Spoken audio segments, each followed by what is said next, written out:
Shalom, shalom. First and foremost, I want to give all praises, honor, and glory to Yahweh, Bahasham, Yahweh Shai, Bahasham, Rachakwadash, Barakatah. Double honors to the elders and the apostles and the righteous men of Great Millstone who teach us this truth and righteousness and sincerity and in brotherly love. And salutations to the hopeful elect, the 144,000 men of Yasharallah, and the 1/3 men, women, and children of Yasharallah. Shalom. This is your brother Shamya coming back at you one more time from the Great Millstone, Helena, Montana camp. And I'm not going to make this lesson too long, Akim. I'm going to just get to the points and shut it down. I want to make a disclaimer. We are not a hate group. We are not an extremist group. We do not spread hate. We only spread truth according to the Bible. I repeat, we only spread truth according to the Bible. Okay? So I just want to make that disclaimer real quick. Okay? So every video that I do now, I'm going to make that disclaimer. Okay? Any video that we do, our videos get screened thoroughly and properly, okay? So basically, we just gonna jump right into it, okay? We're gonna jump right into it, and we only do these videos and these lessons for the elect of Israel, the 144,000. And the 1/3 men, women, and children of Israel. Okay? We're only doing these lessons, these videos for the righteous of Israel. We can care less about the wicked. Okay? The 2/3. We can care less about them. Okay? So I'm gonna just jump right into this lesson real quick. I was reading one of my when I was a little kid, when I used to run track, and one of the guys that I admired, and of course he was way before my time, but I admired this guy because just his story, it's inspirational, and it's a wonderful story. Okay, we as Israelites, the Lord said. Yahweh Shem Shai said that we are the salt of the earth, the perfection of beauty. Okay? You so-called Negroes, you so-called Latinos, you so-called Native Americans, and you so-called speckled bird Israelites that don't look like the typical Negro or the typical Mexican or the typical Native American. Okay? The Lord didn't call his people those names. He called us Israelites, the 12 tribes of Israel.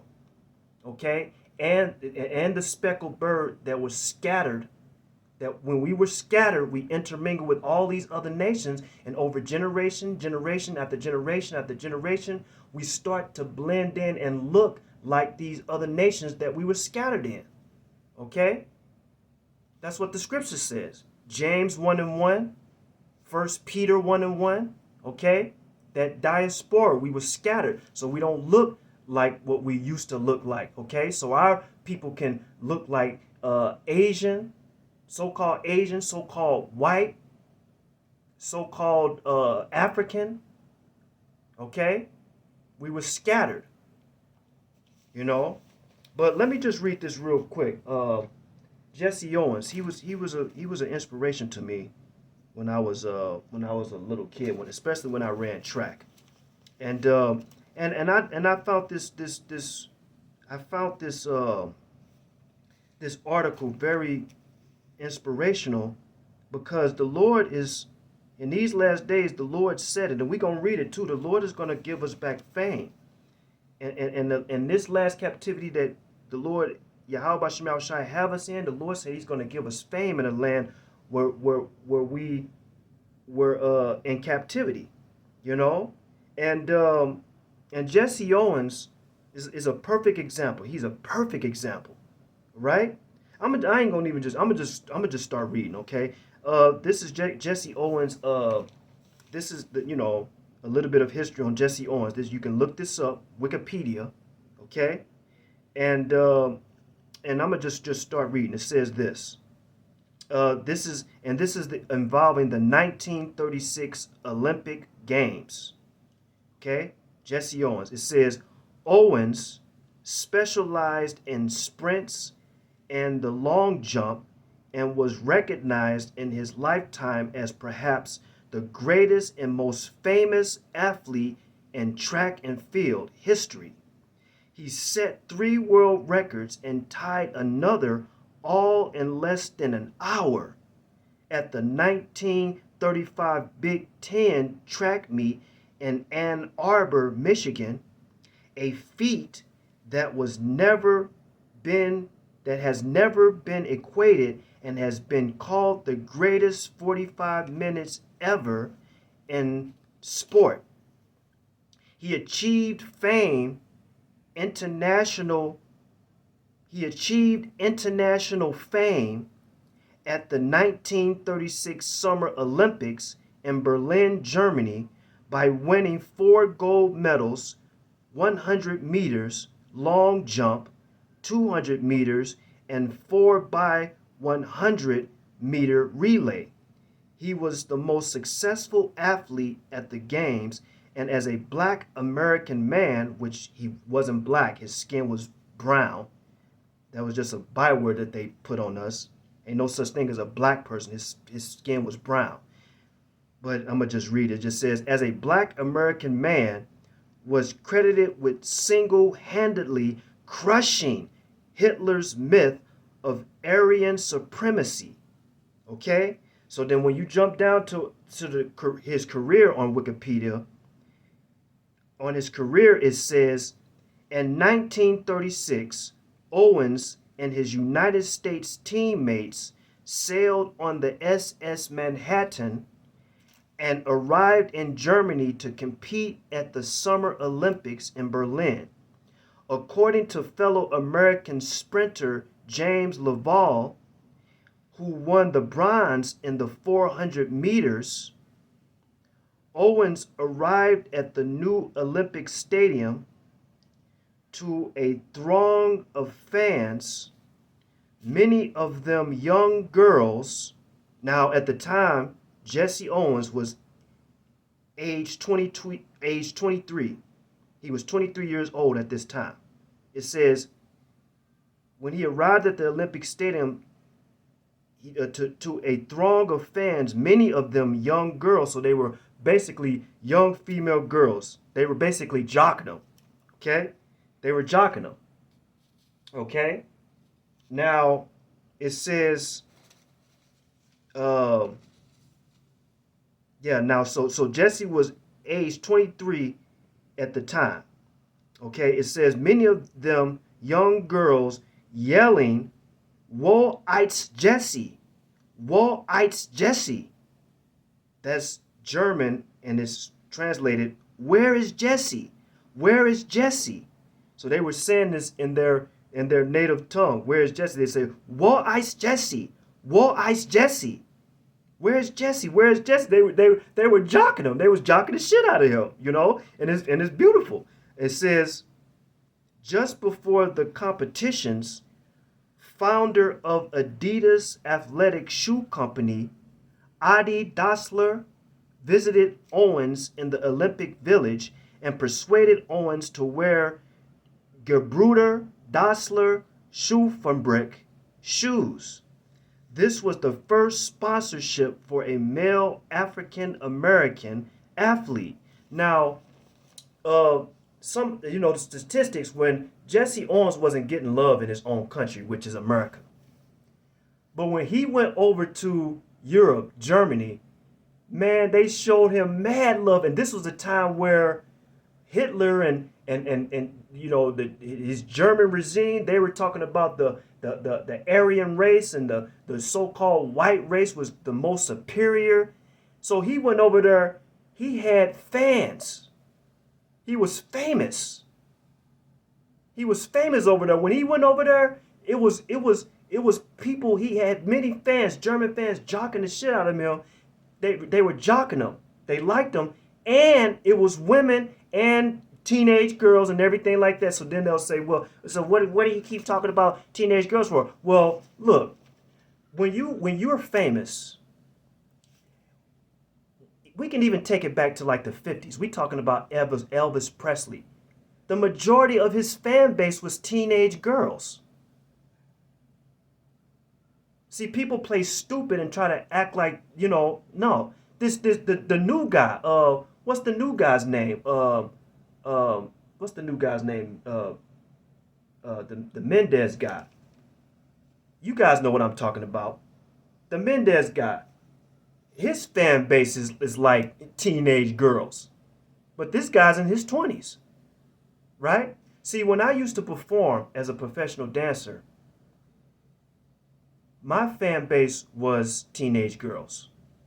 It was, everybody, it was, people in their 20s and 30s and, but my fan base was girls.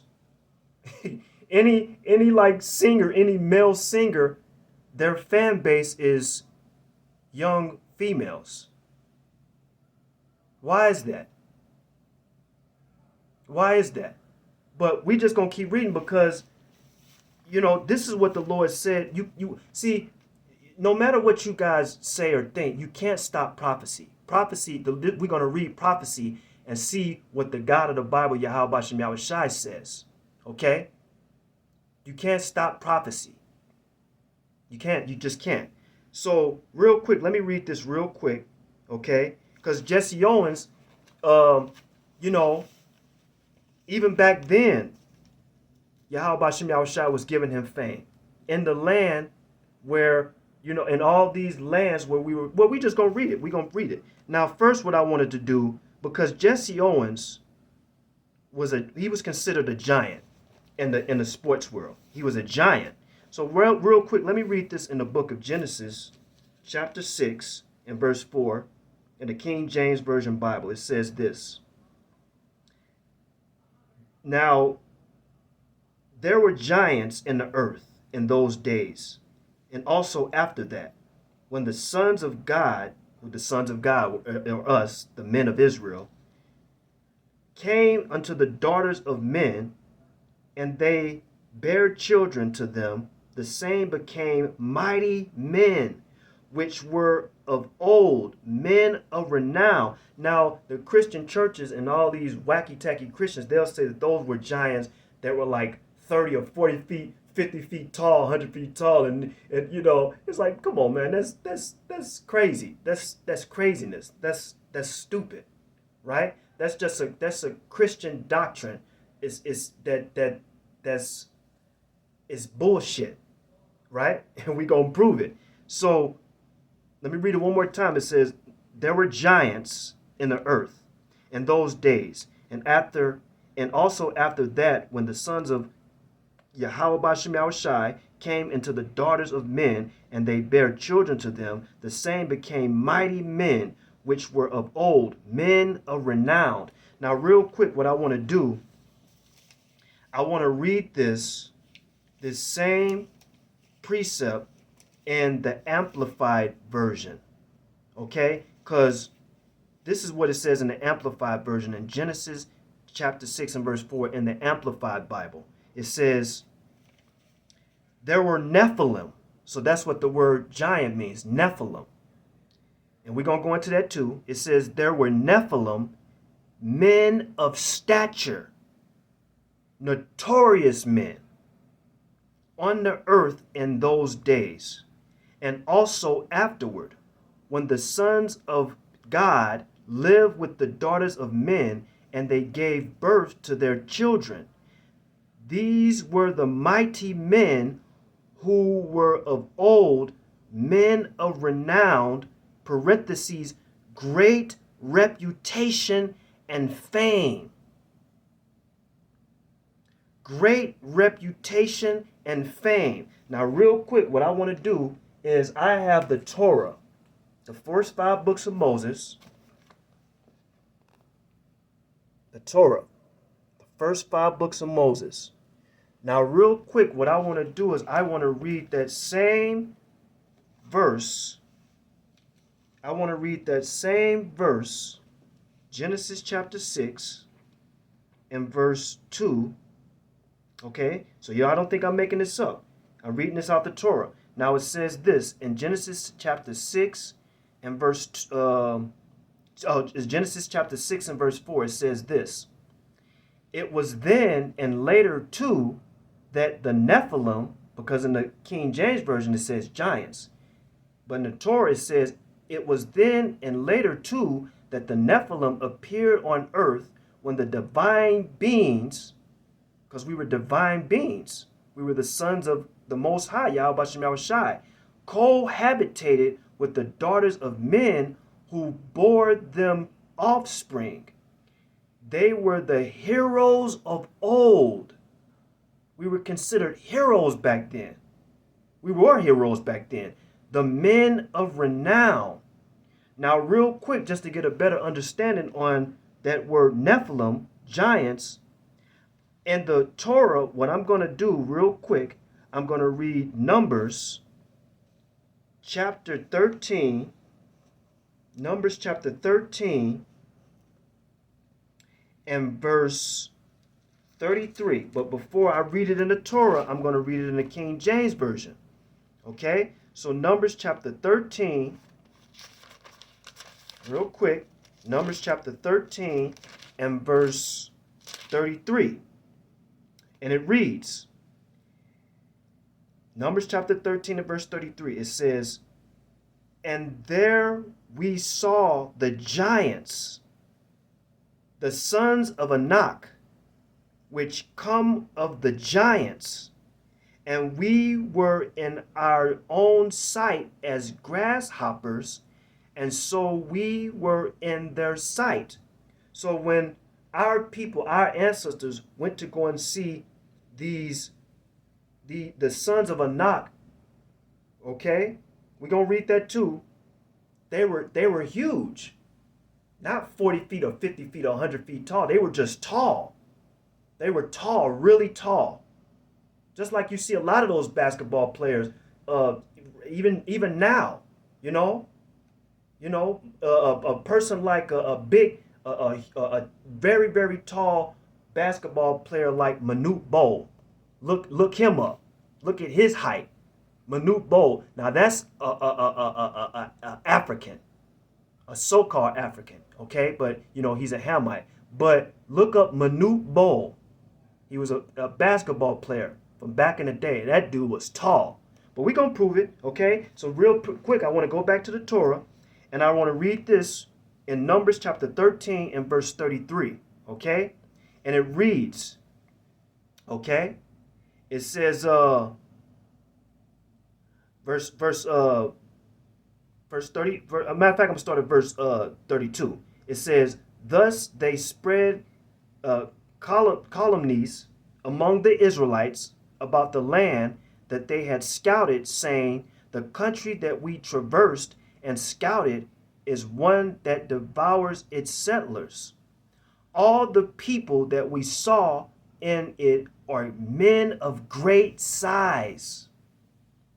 We saw the Nephilim there. The Anakites are part of the Nephilim. Okay? So real quick, I want to look up the word, because in Deuteronomy chapter 13 and verse 33, in the King James Version, it says, and there we saw the giants, the son of Anak. So what I did was I looked up the concordance for Anak, which is Strong's Concordance H6061, Anak. It says, progenitor of a family of tribe of the giant people in Canaan. Let me read it one more time. H6061, Anak. Progenitor of a family of tribe, progenitor of a family or tribe of the giant people in Canaan. So if you go back, to that, to Canaan, right? Basically, that was that was Ham. That was Ham in that all through there, through the land of Canaan. Ham. Okay, the sons of Anak, the Anakites. They were tall. A lot of those Africans, they're like the Sudanese. A lot of them people are very dark and tall. Right? This is in the Torah. Let me just get that real quick. Okay, it's right there. Anak, progenitor of a family or tribe of the giant people in Canaan. The sons of Anak are part of the Nephilim. Those are the Nephilim. And the word Nephilim just means giant. Okay? A man of great size. They were tall. Very tall. Okay? Let me read it one more time. Okay? It says, all the people that we saw in it are men of great size. We saw the Nephilim there. The Anakites are part of the Nephilim. And we looked like grasshoppers to the night. That they looked like, there was just a metaphor. They say, man, we, compared to them, we look like grasshoppers. Okay? That's what it is. So let me get back to Jesse Owens. Now Genesis chapter chapter 6 and verse 4, and in the Amplified version, because we just read it out the Torah, but I want to read it in Genesis chapter 6 verse 4 in the Amplified version. And it says Amplified, it says Genesis 6 and 4, there were Nephilim, men of stature, notorious men, on the earth in those days, and also afterward, when the sons of God lived with the daughters of men, and they gave birth to their children, because that word Nephilim just means giants. The sons of God, us, the sons of God, the men of Israel, they were notorious. They were men of stature. We just gonna keep reading. It says, with the daughters of men, and they gave birth to their children. These were the mighty men, who were of old men of renowned, great reputation, fame. Okay? So real quick, let me read this, and real quick, let me look up the word giant, because we were considered giants back then, of reputation, fame, renowned, the heroes of old. It says, this is the definition for giant: a person of exceptional talent.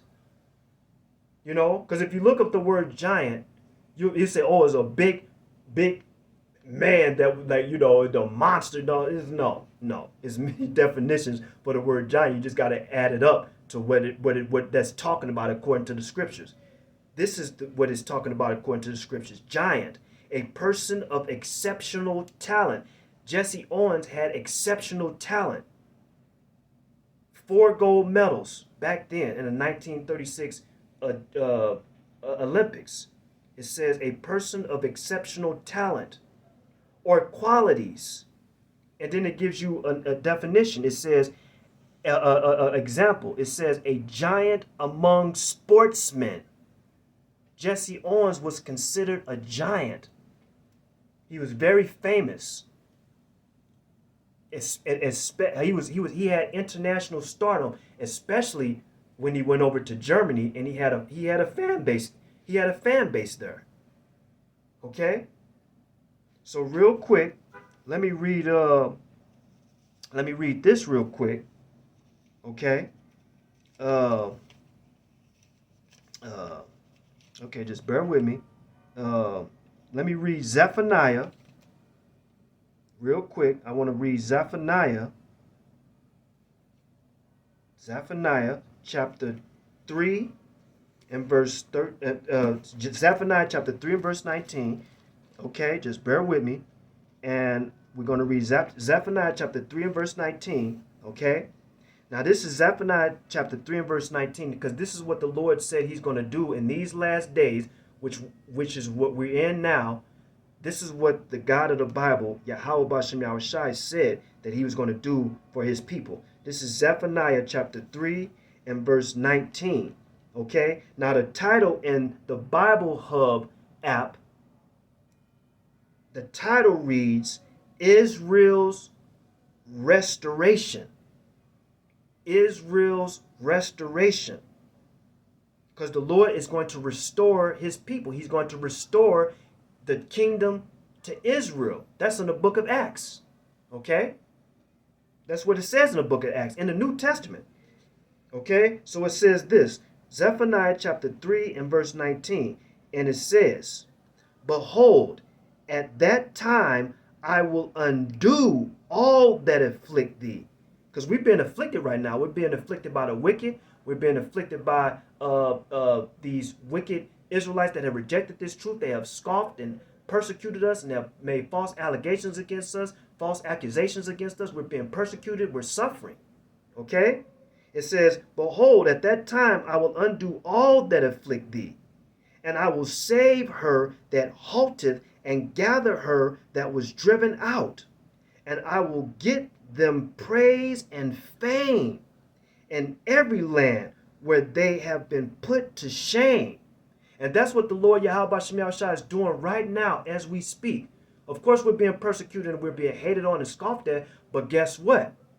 The Lord is basically the Lord said, blessed are they that are persecuted for righteousness' sake.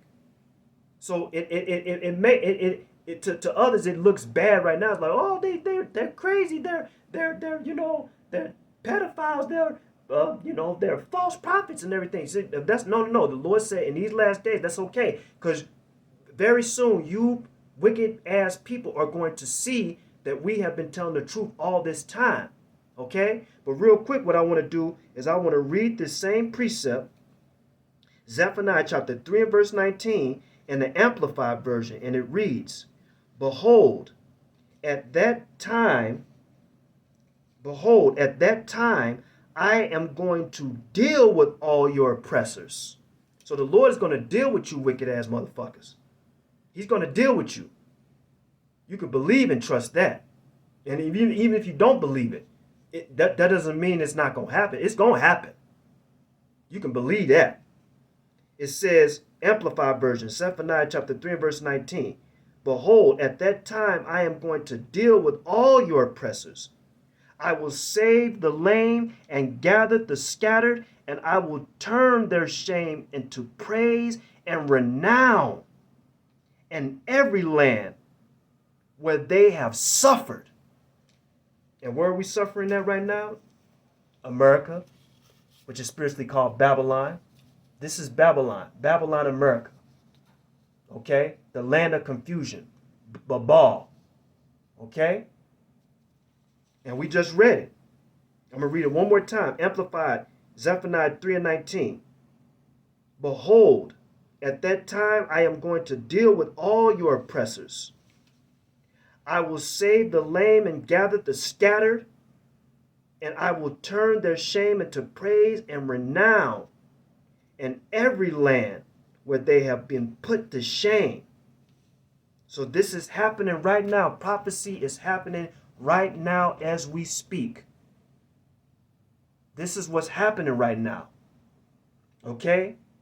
Jesse James, even back then the Lord was giving our people, our ancestors, fame even back then, even though we were in captivity back then. We're still in captivity now just because we don't have the chains on us, but we're still in captivity in the lands that the Lord scattered us in. But it's evident that we're the children of Israel because the prophecies fit us to a T. Okay? But that's a different lesson. Okay? But the Lord has given us fame. Okay? And I said this in a couple of other videos that I did. My name Shamya in the Hebrew means fame. Okay? my teacher, one of my teachers that had given me my name, Elder Uriah, okay, of the Great Millstone Chicago camp, okay. My name in the Hebrew means fame. Shamya means fame. Okay, I was a famous dancer when I was in the world, but now that I'm bringing out this truth in Helena, Montana, it is a fame. It's like it's not a fame that people like. Oh, people say, oh, look at this guy. He's all on he's doing this. He's making these videos. Is what is wrong with this guy? It's like uh, you know, just the Lord is using me and bringing fame and bringing out this truth in Helena, Montana. Okay, and the Lord Yahweh Shem Yahushai is bringing fame to all the righteous men that are scattered on all four corners of this earth and all four corners of this country, and because we're going out bringing out this word, so this word is famous now. And the Lord Yahweh Shem Yahushai, by Hashem Rakakwadash Barakatah, we are bringing fame and glory back to the Heavenly Father and His Heavenly Son, Yahweh Bahashem Yahushai. Okay? So prophecy is being fulfilled. You wicked ass people, you can't stop prophecy. The truth is gonna keep coming out. Okay? So I want to wrap it up, Akim. Okay? I want to give all praises, honor, and glory to Yahweh, Bahashem Yahushai, Bahashem Rakakwadash Barakatah. Double honors to the elders and apostles and the righteous men of Great Millstone who teach us this truth in righteousness and sincerity and in brotherly love. We almost out of here, Akim. Let's keep pushing. Let's continue to keep standing firm and stiffly for our power, Yahweh Bahashem Yahushai, and keep exalting the Lord's name in righteousness and in truth. Kwam Yasharala and Abba Babal. Shalom.